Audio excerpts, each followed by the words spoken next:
Hey, what's going on, my beautiful people? This is your certified life and relationship coach, Coach Court. And in today's video, we're going to talk about the inner child. All right, we're going to talk about some of the things that I've learned about doing the inner child work, how important it is, how much it affects your life in every single area. I mean, not just relationships, in jobs, all around, like just period. Like when an inner child wants to come out, when it wants to react to a knee-jerk reaction, um, it'll come out. All right, so we'll pause for a second. Wait for you guys to get in here. I know this was short notice.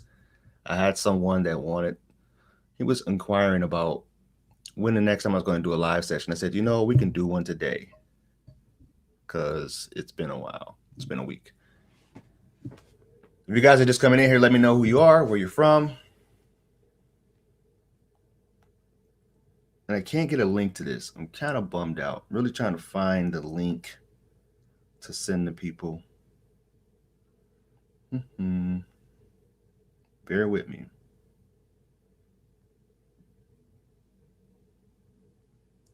Copy. All right, we got 5 people here. Cool.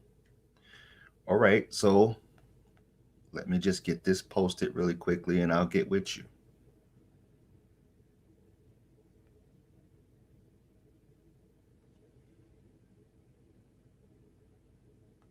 All right, so thank you guys for joining me. I know across the pond over in the state, over in UK and stuff, you guys it's the evening time there, so I know this is a great time to do a live session and answer some questions that you guys may have. Yeah, no worry, Jack. You're the man, bro. Thank you for answering my inquiry. Love from Poland. From Poland. All right. So the inner child wants to come out and play. All right. What does that mean? It can mean a whole lot of different things. From what I've learned, the journey that I've been on, from what I've been reading, everything I've been studying, it's a real deal. So here's one example. All right. So right before this live session, I came in. I started it up because actually my friend Jack is the one that wanted me to start this live. So there you go, my friend. So I went and made my coffee really quickly. Been feeling a little bit off. So I'm like, I don't even know if I really want to do sessions today. But I'm like, well, I'm going to go ahead and do it. So went, checked the mirror, made sure everything was in order, whatever. Sat my coffee down, boom, splashed all over the mirror, all over everything on the counter, splashed everywhere. And I was thinking to myself, okay, the adult is calm, cool, collected. Like, all right, well, we'll just have to clean this up later. But then I think about that inner child that just wanted to throw a tantrum. Like in the past, before I started to do this work, that little child wanted to yell, scream, swear, get upset, get infuriated. And that's not the way to react. I mean, that's how I know that I'm maturing as far as my reactions. And we're going to get on later on to that too, because this is what happens when we're dealing with some type of attachment wound, injury, attachment wounds. All right, so I'm gonna give you guys the disclaimer here, right? This is just for educational purposes only. I'm not a therapist. I'm not to be replaced with therapy, counseling, anything like that. All right, so if you guys need to do that work and you want to go to a professional that's actually licensed, go check them out. Me, I'm just here to educate you guys on my journey and what I'm learning. And as I'm learning, I'm going to help you guys learn, because that's God's giving me this calling. Say, hey, it's time to serve. And this is what I'm doing. So the inner child wants to come out and play. I wrote a quote today on Instagram. If you guys aren't following me, it's I am Coach Court. All right. And I felt like it was overdue. I haven't been writing a whole lot of like therapeutic-ish, whatever you want to call it, type things on my Instagram account, just more motivational, more helping people let go, move on, understanding that, hey, they weren't 100% to blame for any of the breakups that they went through. And it's always a 50-50 deal, because if a person really wants to be with you, they do the work to stay there with you. They'll do the work on themselves. There's a quote that goes, I'll work on myself for you if you work on yourself for me. Like that quote there is everything. That wraps it all up into a nice little gift wrap. All right, so the quote I wrote is, there are certain people who can draw out that little boy or girl in you. You can be your most vulnerable, authentic self. Those are the people that you either push away because it's uncomfortable, or you'll become terrified to lose. All right, I'll read that again because that's kind of like, My bad. Patricia, it's good to see you. I haven't seen you in a while. It's good to see you. There are certain people who can draw out that little boy or girl in you. You can be your most vulnerable, authentic self. Those are the people that you will either push away because it's uncomfortable or you'll become terrified to lose. And that is 100% my experience. As someone who is an anxious, preoccupied person in recovery, I get like that whenever I let that kid come out when he's supposed to be, obeying me. There's a book called, I know, I get weirded out by that. There's a book called Homecoming by John Bradshaw. It's a pretty old book. It's a book that I had referred to me. I've talked about this on lives in the past. And in that book, he talks a lot about reclaiming the inner child and champion the inner child even better. Because what happens is when you're dealing with some type of trauma, you're dealing with, attachment wounds, it's because that inner child wasn't championed. That child, in your early childhood, it wasn't championed. It didn't have anyone to come to bat for them when they were, feeling like they were being abandoned, neglected, their needs weren't being met. So what the book does, John Bradshaw, I'm going to put it right here. I suggest that you guys at least give it a look. It's called Homecoming. And in the book, he's got a bunch of different exercises that he have you do. I like the audio version because it's a little bit more engaging than reading the book. He got some meditations that he has you do. He has some exercises that he has you do. It's like some pretty cool stuff. One of them is he'll have you imagine that you're writing with the inner child. If you're right-handed, he'll have you write left-handed, and he'll have you writing from the point of view of what the inner child is feeling at the time. And you can kind of have a dialogue with yourself. And you also have some meditations where he'll basically put you in some type of hypnosis and take you back. And when he takes you back, he has you kind of imagine what your childhood was like. And I think it's so interesting because there are so many people who have repressed a lot of the things that they've experienced as a kid in order to paint a better scenario or put a better spin on their narrative that they actually lived. And I think, take this with a grain of salt, this is just my opinion because I sit here and study this stuff so much. I think it's just a way of us protecting ourselves. I think the reason that we do that, we have to write a better picture or write a better story than the one that we live, but don't forget, your conscious is only 5% of the way that you operate. You're only consciously aware of, I guess they say you're only using 5% of your brain. 95% is subconscious. So once that subconscious mind takes over, and this is exactly why people, where are we at? It's New Year. We January 13th. Here's the thing. This is why I don't do New Year's resolutions, because I know most of the time I'm going to be setting myself a failure, especially if I haven't done the work that I need in order to really shift that paradigm in thinking. So you have those New Year's resolutions where you're saying, new year, new me, I'm going to quit this, I'm going to quit that, I'm going to do all this X, Y, Z, but your subconscious isn't believing it. All right. This is where you try to consciously outthink your subconscious when it doesn't work. It's so powerful. If you think about how many people are quitting the gym right now, those people that say, hey, I'm going to be working out and I'm going to get my life together, I'm going to lose 40 pounds. They're probably heading out the gym right about now. They're probably this is exhausting. It takes 21 days, at least 21 days to form a new habit. And most people are going to be quitting that right now. I have a friend that work at a bagel shop, Big Apple Bagel. I don't know if you guys, Eurocross Seas, I don't know if you guys have those. And she was even telling me that, people tend to quit around, they'll have those healthy options, those healthy bagels, but then they're quitting around right about now. They're going to be done. And people know that too. This is why, the gym memberships, they have those major discounts, because they know that they can get people who setting those New Year's resolutions consciously. This is how I view it. You're telling yourself, new year, new me, baby. I'm quitting cigarettes. I'm quitting whatever, alcohol, whatever.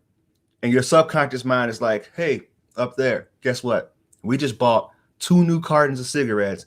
We're not quitting those until we at least finish those. And if we finish those, you're probably going to be done with this whole resolution. All right, you might be right. I'm quitting alcohol. Like, wait a minute. We just went to Costco and got a whole bunch of new alcohol. All right, so I'm not going to pour that out and waste my money. So we can't do that. And this is just how the subconscious works. It's going to always override. You're going to always go back to your default. I mean, Wayne Dyer had a beautiful analogy. He said that whatever you have inside of you is eventually going to come out. When the pressure's put on you, you're squeezed. That's when it's going to come out. So if you parade around as an orange, when you're squeezed, people will expect orange juice to come out. But for people who don't really have that inside them, if they're parading around as an orange and they're actually an apple, when they're squeezed, apple juice is going to come out. You wouldn't expect that, but it's when the pressure's put on. So this is kind of how it is with the inner child. You know, you can neglect that inner child all you want and pretend it doesn't exist, pretend that you don't have the issues that you had, and you know, you can do just fine that way. But when the pressure's put on, that little kid's going to come out. This is why when you could do, and this is what people tell me, they say, look, I was always secure. I felt like I was secure, right? I felt like I was secure. And the minute this person decided that they didn't want to be with me, they pulled away and they started, you know, getting a little bit flaky. That's when I became anxious. I was like, well, that's the moment that little child in you started to say, hey, Dad, Mom's not texting us back. Is she okay? Did she get into a car accident? Is she seeing another guy? Like what's going on? And unless you have the skills to put that kid to bed, you know, like, hey, relax. We're going to be good. We don't need this person. We want this person. We think it's great to have them in our life. They enrich our lives, but we don't actually need them. Comment section. Let's go. All right. It's been 8 months. My ex replaced me and broke up with me because of her rebound. Seems they so much happy and I am in no contact. Yep. So I'm not silly. You know, I've always kind of prided myself in just keeping it just 100% honest with you. There are cases where rebound relationships work, right? I'm not going to sit up here and sugarcoat it. It is, because if you have that person, go back to one of my other videos. I forgot which one it was. I think it might have been Can Monkey Branching Work? Yeah, I'll put that in if I remember, I'll put that in the description below. Can monkey branching work? And sometimes it can, if they're more compatible. If your relationship actually died out, if you were slacking, if this person has some type of attachment wounds themselves, attachment issues themselves, if they're narcissistic, if they're just like, if they're a dopamine addict, because that's what happens when people get into these new relationships. They're getting this release of dopamine, oxytocin, and then once that wears off, they're like, meh, it doesn't do it anymore. You don't get that same buzz as you got in the beginning. So there are rebound relationships that can work. But if we're going to go to statistics, and I'm a statistics guy, 10% work, only 10 of them, because they don't do what they need to do in order to heal themselves. Because most of the time they think that, oh, the problem was all of you, when it was actually both of you guys. It takes two to tango, right? It was actually both of you guys. So when they're pointing at you, you know, like the little Spider-Man meme, you know, if you guys seen that, you know, it's all of us. Take extreme accountability for your actions and how you showed up. Because if you don't take the time to do that, that's where the healing comes into play. When you can sit back after the relationship and really reflect on how you showed up, what you've done, the things that you could have done better. I'm telling you, I've been there, done that, done the little rebound deals, and I couldn't heal. It never worked. Because everything that I was trying to repress, everything that I was trying to, like, you know, feel as if I've gotten over, if I've healed from, it just end up showing up in the next relationship. So you need to do the same. And if this person's in a rebound, it's probably going to fail. It's probably going to fail. And most likely it will fail. Let me check out the comments again. Appreciate you guys being here. Hope y'all got the likes going. Let me check. I can't see. Really? 7 likes? Really? Can we do better than that? We got 15 people in here. Can we do better? What's up, Franco? I'll tell you guys a story. I was talking about the inner child. If you guys haven't heard this before, right before I got on this live stream, I was making this coffee. I have like this much amount of coffee right now because I was trying to hurry up because someone asked me, hey, they from Europe. They said, look, I think it's really cool that you do live sessions, but I have a hard time, catching you. So let me know when you do the next live. And I said, you know what? I'll do a live for you right now. And as I'm rushing and trying to get everything ready, I go in the bathroom, set the coffee mug down. You know how like the counter have like these little ridges on there. So I kind of like semi set it on there, fell over, splash everywhere, all over the mirror, all over the toothbrush, all over candles, whatever.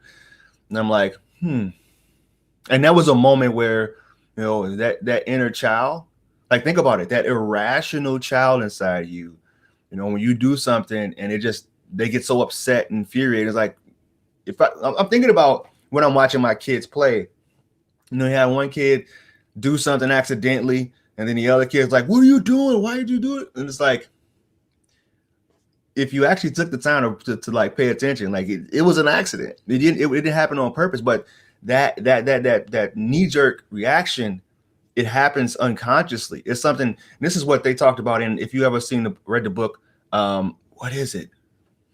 I know, all over my toothbrush, it sucked. I'll clean it, I have to. If you think about, the book, what is it? How to Do the Work. I don't know if you guys ever read that book. It's called How to Do the Work, which is, I lost my train of thought now. Yeah, it's all about that knee-jerk reaction. That little kid comes out, that irrational person. And it's weird because when you're triggered into these anxious states, all right, put a thumbs up down below. If you guys are anxious, preoccupied, if you identify, put a thumbs up. All right. We're gonna handle this right now. And I'm gonna tell you why it happens. Thumbs up. I'm waiting. Comment section. No, actually put a 1. Put a 1 in the comment section. Yeah, if you guys are AP, this is why it happens. See, I'm losing my train of thought all day long. This is kind of annoying.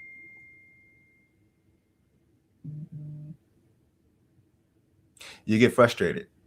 It's there it is. Boom, I got it. Whoop, just came back to me. Hallelujah. So if you ever read the book How to Do the Work, and also The Body Keeps the Score, it talks about how we operate unconscious. When we do things and we don't realize we're doing it, that's the subconscious. It's just on autopilot. And that's that little kid. That's that kid that's like, yep, we're taking the driver's seat from here. When you're saying like, all right, I know if I keep badgering this person over this insecurity that I have, they're going to push me further away. Or I'm going to text them extra. I'm going to text them more when I really shouldn't be doing it. Like literally, you'll be thinking to yourself, don't text again. Coach Court said, don't text again. Ex-coach said, don't text again. Don't text again. And you're just like, I shouldn't have done that. Why did I do that? Oh, that's why I did that. Because I get that little dopamine release every single time I see them coming through. That's why I get that hit of a rush of adrenaline. It's like the kid that can't stop eating the sugar, after Halloween, where you're eating wrapper after wrapper, and your mom's like, you need to stop eating. Okay. You need to sneak a couple more in your pocket. Like, it's just that, like, you can't stop yourself. Literally, it's that little kid, that inner child that needs that fix, that needs that connectedness, that's crying out for mommy or daddy to give him attention or her attention. That's what it is. Let me just text one more time to clarify my last 10 texts. Maybe they don't have service right now. Maybe they on lunch break right now. I don't know. Let me check their TikTok. Wait, they just posted on TikTok. Wait, Instagram, they just checked my story. Maybe I should text them now. No, don't. Tell that kid, go sit down. All right. We've texted enough. We've had enough. You're going to be okay. Matter of fact, come here, hug yourself. You're going to be okay. We don't need this person to be texting us all day long. We don't need to have that validation from them all the time. All right. Tell them that, or tell her that. See if it works. I know this is really simple stuff. Like it sounds simplistic in nature, but like I said, 5% we have in our control. The other 95 is what tells our heart to beat. It's what tells us to breathe every single time. You ever notice that you don't even realize you're breathing until you stop breathing? Now, this is why people that ended up with COVID, they're like, wait a minute. Something's off here. Or when your heart, you ever be sitting down and your heart starts to skip and I just had a heart palpitation. Like, well, I didn't even know that my heart was even beating. I just wake up every day and expect for it to happen. It's unconscious. So, all right. Kimberly, thank you for being here. Yeah, all over my toothbrush, man. Ugh. Oh, well. It hopefully it doesn't dry by the time I end this live. I'm back in touch with my lady after 4 months. The last video cast on FB, you said something that I hit a nerve and it stuck in my head. Narcissists are people collectors. Yes, sir. They really are. They won't let you go. You're a form of supply. Now, I'm not a therapist. I'm going to always give you that disclaimer, but I just know what I know. You're a form of supply. If they can keep you around when they're not feeling the greatest. One thing you'll learn about narcissistic people too is they're never happy. Like they're always complaining about something. They always got some type of pain or ailment or something. And I honestly, if you're in here, one of my guys I'm coaching, like this is kind of what they do. They may be with someone else. They may have monkey branched over. They may have rebound, and then you'll be talking to them and get in contact with them. They have like some type of ailment, like, work's going so bad right now. I got into a fight with my cousin, and because they expect for you to say, oh yeah, well, you know what, it's probably their fault, or work, you probably should quit that job. You've been there long enough.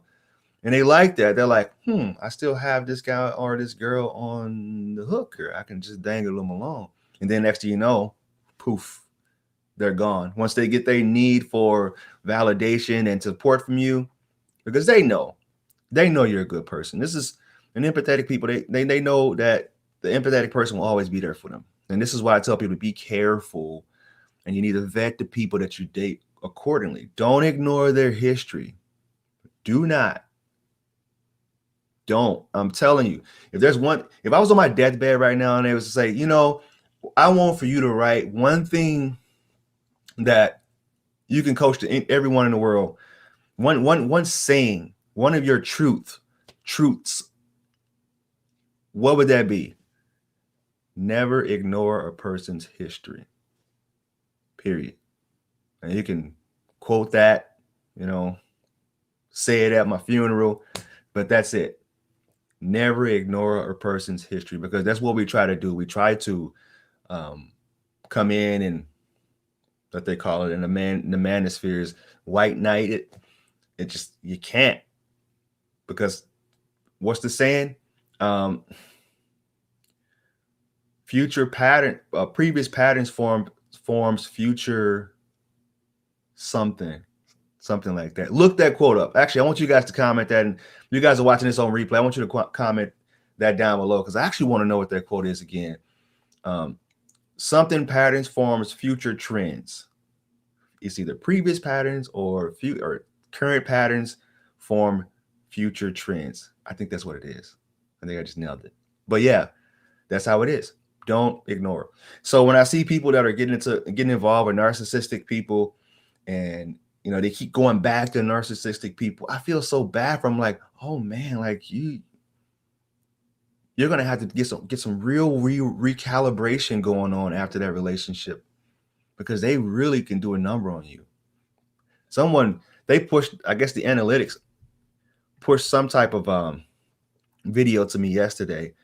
I think it was like 10 patterns of a narcissist, or 10 qualities of a narcissist or something. And I was like, well, I already know all these, but it's always good to have those refreshers, the little, training or whatever you want to call it. But a lot of that stuff was just hitting just spot on, like certain things that they'll do.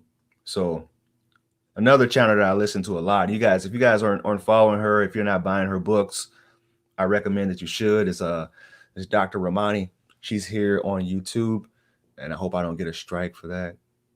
Can I say names on here? Eesh, whatever. Hopefully. So anyway, go check her out. She's really good at spotting the signs of narcissism. And I've been studying this stuff for years. So it's pretty cool to see when people are starting to finally wake up and care about their future. I said in a couple videos ago, we put more energy into the type of car that we're going to buy than the person that we're going to spend the rest of our life with. Like we'll go on Carvana or whatever website you want to use, and we'll do extensive research on these cars, go test drive them before we buy the car. But then we get a swipe on Tinder or Hinge or Bumble, and we're like, okay, yeah, sure, I'm free Friday night. And then you enter into a whole relationship with them after about 2 dates. You wouldn't even do that with a car. You wouldn't deal with that. You wouldn't put up with that. So, or you wouldn't even commit to that. Like I guess a car loan or a mortgage is a lot more impactful to your mental health than getting into a relationship with someone that's unhealthy, right? That was obviously sarcasm. So,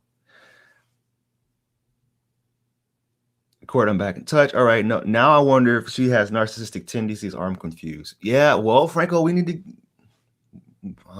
talk, brother. We need to talk to him if that's the case. If you need help just figuring out what's going on, the little intricacies. It's just me, never happy, never done the work to be happy. Poor me, fix me, feel sorry for me. Yeah, that's it. The victim mentality. They'll adapt that victim role real quick.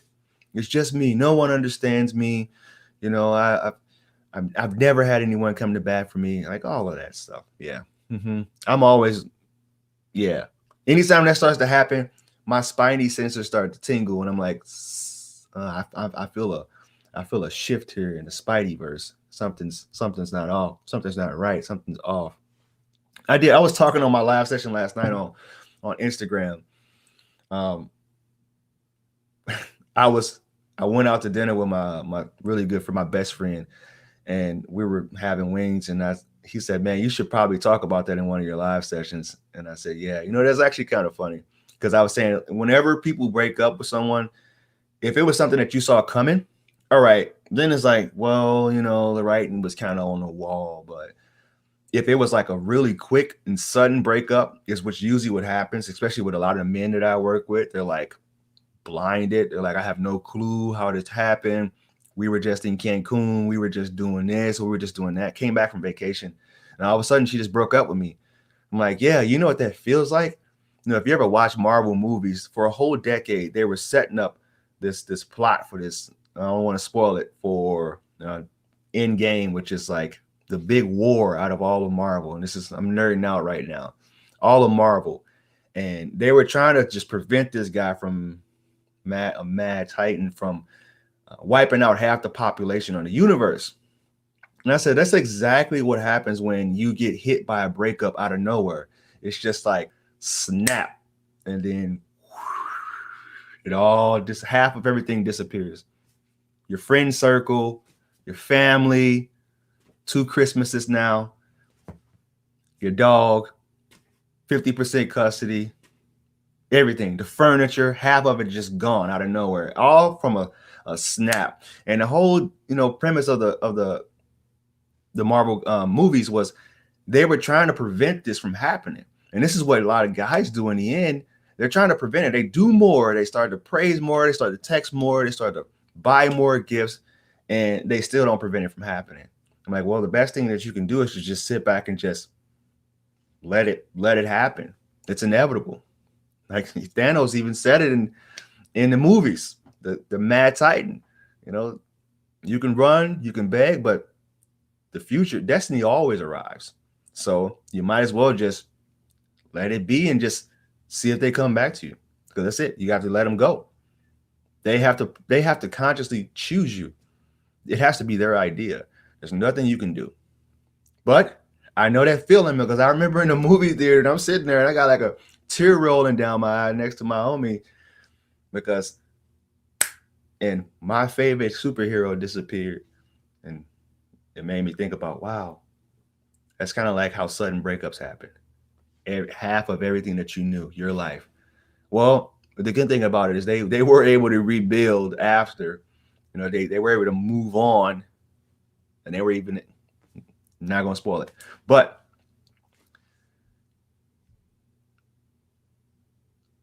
how do you feel about people changing and working towards change? What does that mean? Can you clarify that for me? The difference between someone with narcissism and borderline personality. So no, I don't study the DSM like that. So, but there is a difference between a narcissist, people who have narcissistic tendencies, and someone who's bona fide NPD, which been diagnosed with narcissistic personality disorder. It's a whole different deal, and it's a small amount of people that are like that. We all have narcissistic tendencies. Honestly, I think you need a little bit of narcissism in order to compete, in order to go out into the workforce, in order to, find that spouse that you want. You have to be confident in the fact of yourself, which takes a little bit of narcissism. But people that are BPD, yeah, that's a whole different ball game. Like that's people that are going to be.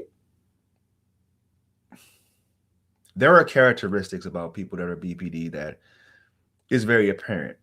Hot and cold behaviors, ambivalence, lashing out. Now, I'm not a therapist, so go Google that one. But I just kind of see some of the BPD things that happens in people, and I question, like, are you sure they might not be bipolar? Because there are some, they also have like this season where they go into like this extreme low, like they're just really down in the dumps, and they don't even know why they're in it. It can be out of nowhere. So, all right, I'm gonna wrap this up, people. This was fun. Thank you guys. See, the inner child. I even brought out my Mandalorian shirt.